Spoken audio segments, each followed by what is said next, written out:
Son 2 sutka ərzində İrandan nə az nə çox 1 milyard 500 milyon dollar pul çıxarılıb. Bu barədə Birləşmiş Ştatların Maliyyə naziri Scott Bessent məlumat yayıb. Bildirilib ki, bu məbləğ fərqli yollarla İran liderlərinin Dubaydakı depozit hesablarına transfer edilib. İran rəhbərliyinin gəmini tərk etdiyini və pulunu dünyanın maliyyə qurumlarına transfer etdiyini görürük, deyə Bessent fikrini tamamlayıb. Vurğulamaq yerinə düşər ki, adətən belə hallarda banklar vasitəsilə çıxarılan pullar bu dəfə kriptovalyuta şəklində köçürülüb. Bildirilir ki, İran xaricə pul göndərmək üçün kriptovalyuta platformalarına müraciət edir. Çünki sanksiyalar və bank məhdudiyyətləri ənənəvi pul köçürmələrini çətinləşdirir. Həmçinin Birləşmiş Ştatlar Maliyyə Nazirliyinin 2025-ci ildə sərtləşdirdiyi məhdudiyyətlər İranın neft gəlirləri ilə əlaqəli kriptovalyuta əməliyyatlarından istifadə edən kölgə şəbəkələrə üz tutmağa vadar edir. Paralel olaraq İsrailin Kanal 14 televiziyası transferin yüksək vəzifəli rəsmilərlə yanaşı İranın dini lideri Əli Xameneyinin oğlu Müçtəba Xameney ilə əlaqəli hesablar vasitəsilə köçürüldüyünü açıqlayıb. Bundan başqa Pentagonun keçmiş müşaviri polkovnik Douglas McGregor'ın sözlərinə görə Müçtəba Xameney Dubaydan sığınacaq da istəyib. Ekspertlərin fikrincə bu addımlara səbəb Xameney və ətrafının hədəfə alınması ilə bağlı təhdidlərin real olmasıdır.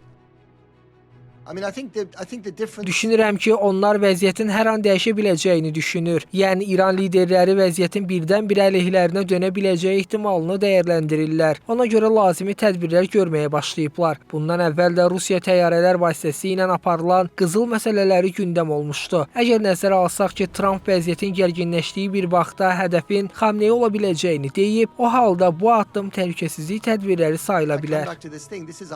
Böyük Britaniyanın Times nəşri iddia edir ki, bu İran təhlükəsizlik qüvvələrinin etirazları yatıra bilməməsi və ya ixtişaşçıların tərəfinə keçməsi halında işə düşəcək B planının bir hissəsidir. Bildirilir ki, plana ölkədən təhlükəsiz çıxışı təmin etmək üçün xaricdəki aktivləri, əmlaki və nağd pulu bir yerə toplamaq daxildir. Plan 2024-cü ilin dekabrında üsyançıların paytaxtı ələ keçirməzdən əvvəl ailəsi ilə birlikdə Dəməşqdən Moskvaya qaçan Suriyanın devrilən prezidenti Bəşər Əsədin təcrübəsindən istifadə olunaraq tərtib edilib. Ölkədən valyutanın çıxarılmasında əsas məqamlardan biri budur ki, bu proseslər İranın maliyyə cəhətdən ağır vəziyyətdə olduğu vaxtda təsadüf edir. Mütəxəssislər hesab edir ki, məhz 4 faktor Tehranın çətinliklə üz-üzə qalmasının səbəbini açıqlayır. İlk olaraq İran realının dollar və avroya qarşı tarixi minimumlara düşməsi var ki, bu idxalı bahalaşdırır və yaşayış xərclərini artırır. İkinci məsələ rəsmi inflyasiya dərəcələrinin çox yüksək olmasıdır. Xüsusən də qida inflyasiyası əhalinin alıcılıq qabiliyyətinə ciddi təsir göstərir. Daha sonra sanksiyalar və neft ticarəti gəlir ki,